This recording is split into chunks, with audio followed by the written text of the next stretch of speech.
What's up, guys? LQ here to talk about the first episode of Survivor Season 43. The first episode of the 43rd season of Survivor went through the motions that Survivor fans are definitely very familiar with.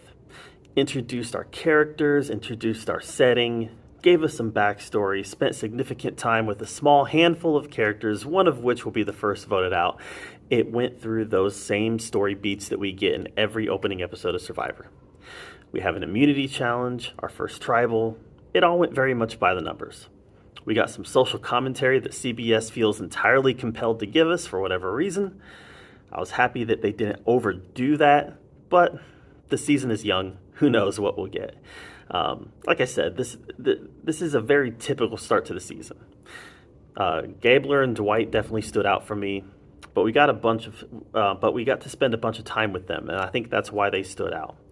Cody, Carla, Eddie, and Sammy also got a lot of confessionals, which meant that we got to get to know them a little bit better. That's probably just because we're setting them up for some extended storylines. Maybe not. That could mean that they're also, short for this show. But usually, in my experience, when we spend time with a bunch of different characters in episode 1, that means we're setting them up for some extended storylines. Like I said, this was a very paint-by-numbers first episode of Survivor. As awful as Survivor's been ever since Winners at War, perhaps the paint-by-numbers season wouldn't be that bad of a thing. But I'm just one dude. What did you think of the first episode of Survivor 43? Let me know in the comments below.